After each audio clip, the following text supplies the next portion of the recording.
In 1997, the U.S. National Oceanic and Atmospheric Administration, or the NOAA for short, discovered an ultra-low frequency in the depths of the Pacific Ocean. This sound was undescribable, as the frequency rose to about 5,000 kilometers in about a minute's time. The sound was then named the Bloop.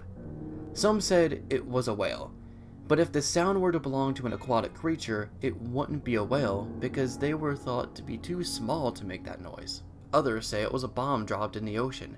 However, it was confirmed that the sound was not man-made. There are many different theories to the origin of the Bloop, and that's what we're going over today. From the realistic to the more extreme and insane hypotheses, we're going over 5 theories of the Bloop. If there are any other theories that I've missed, please put them down in the depths.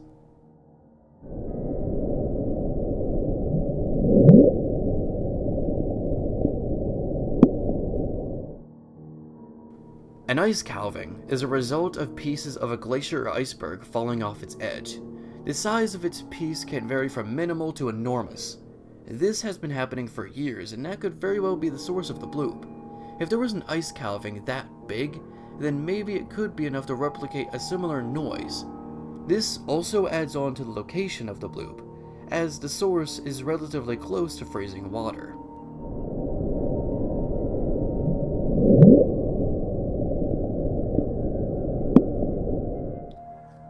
A cryoseism, or an ice quake or frost quake, is similar to our earthquakes in that both are seismic events.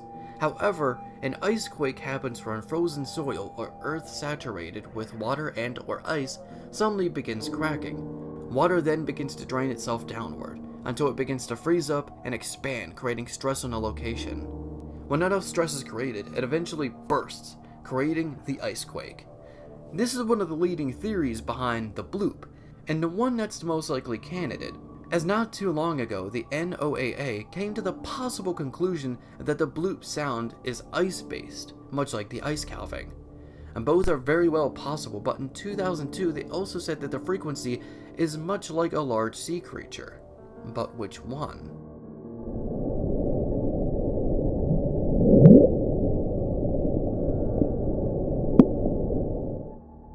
Even a whale is considered too small to make such a noise, but some still believe that the Bloop was made by some kind of aquatic creature.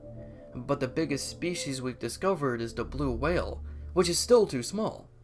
However, since we have only discovered 5% of what's in the ocean when the deep blue sea covers about 70% of our planet, that means there's about 65% we haven't seen before. So maybe the idea of a new undiscovered species even bigger than a blue whale could hypothetically be out there. With so much undiscovered depths, the possibility is still there. Our world is pretty big after all, and we don't know everything about it.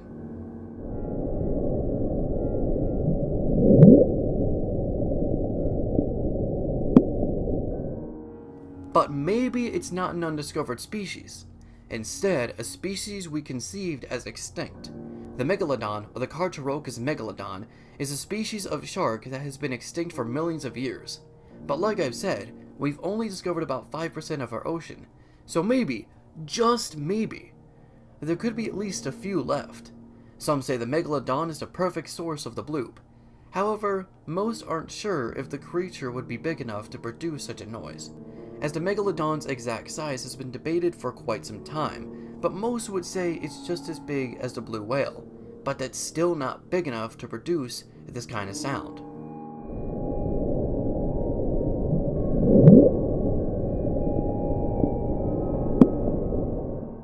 Now over the most extreme theory.